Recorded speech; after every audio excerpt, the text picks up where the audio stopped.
4. He knows it's a dream, something brought on by no more than Slightman's chance remark, and yet he can't escape it. Always look for the back door, Gort used to tell them. But if there's a back door in this dream, Roland cannot find it. I heard of Jericho Hill and such blood and thunder tales of pretend. That was what Eisenhardt's foreman had said, only Jericho Hill had seemed real enough to Roland. Why would it not? He had been there. It had been the end of them. The end of a whole world. The day is suffocatingly hot. The sun reaches its roof peak and then seems to stay there, as if the hours have been suspended.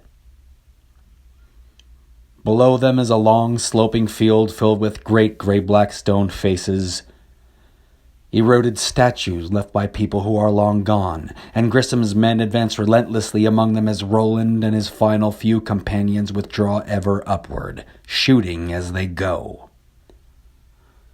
The gunfire is constant, unending, the sound of bullets whining off the stone faces a shrill counterpoint that sinks into their heads like the bloodthirsty whine of mosquitoes. Jamie DeCurry has been killed by a sniper. Perhaps Grissom's eagle-eyed son, or Grissom himself.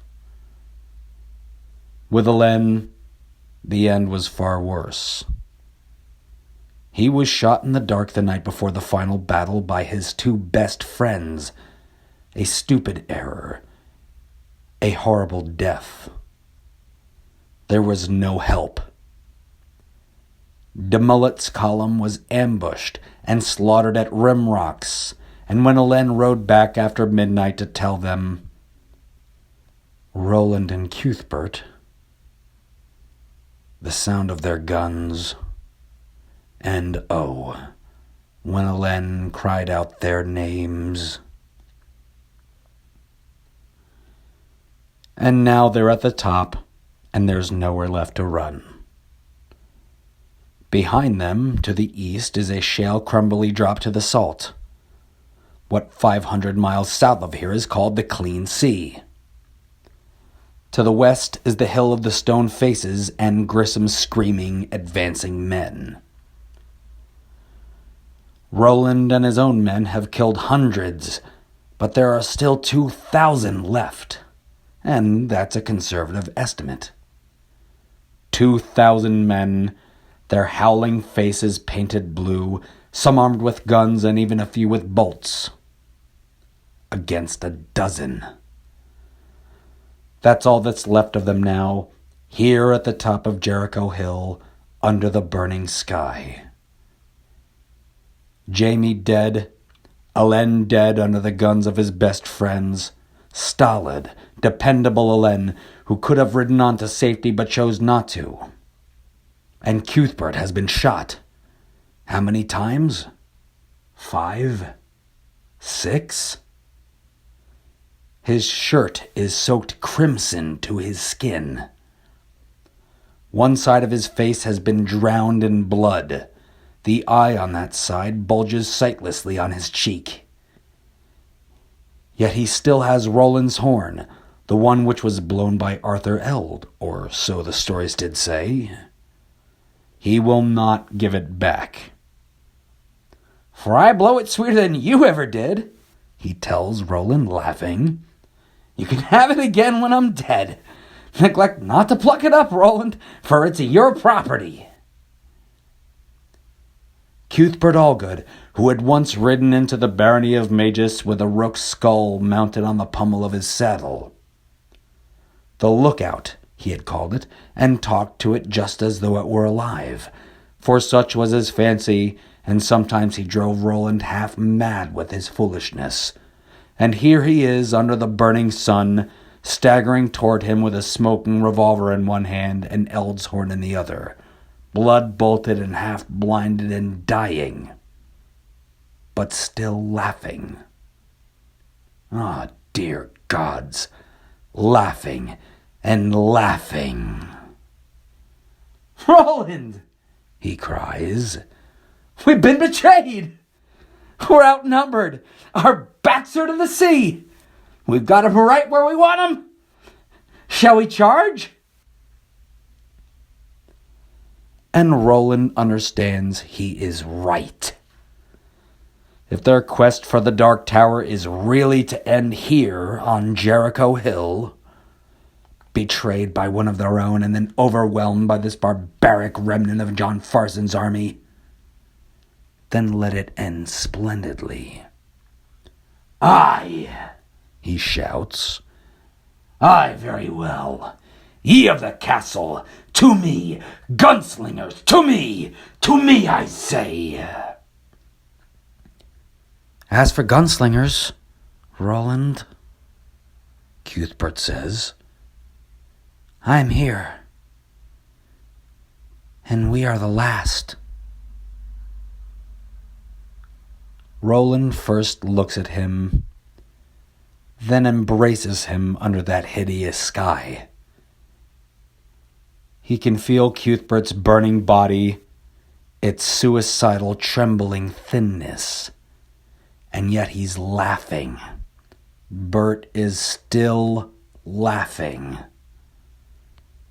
"All right," Roland says hoarsely, looking around at his few remaining men.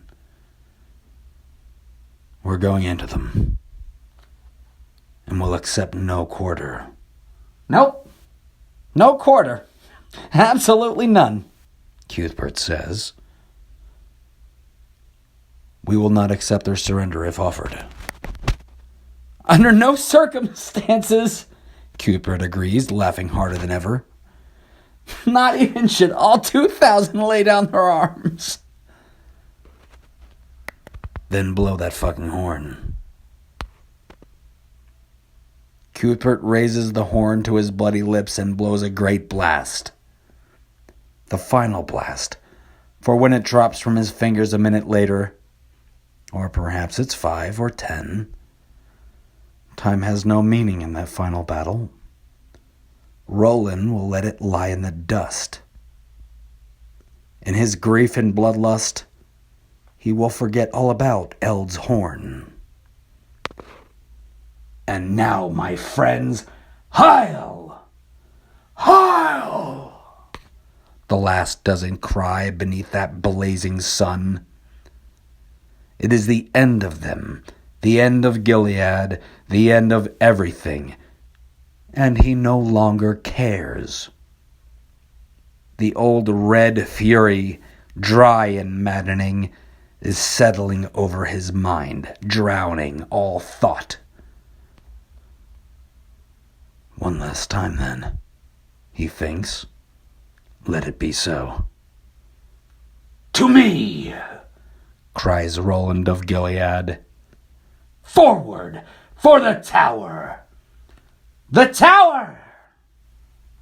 Cuthbert cries out beside him, reeling.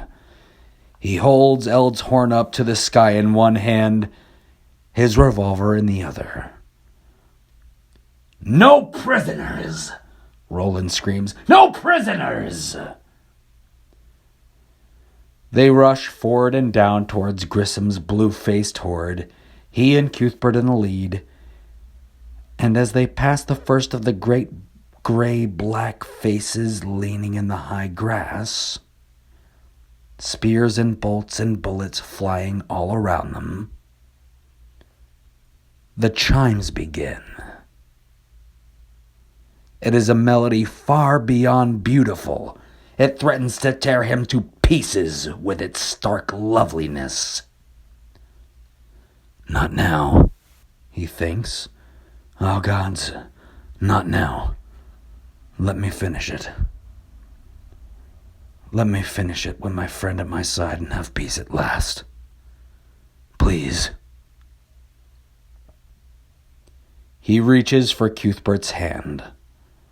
For one moment, he feels the touch of his friend's blood-sticky fingers, there on Jericho Hill, where his brave and laughing existence was snuffed out. And then the fingers touching his are gone. Or rather, his have melted clean through Bert's. He is falling. He is falling. The world is darkening. He is falling. The chimes are playing. The common are playing. Sounds Hawaiian, doesn't it? And he is falling. Jericho Hill is gone. Eld's horn is gone. There's darkness and red letters in the darkness. Some are great letters, enough so it can read what they say. The word say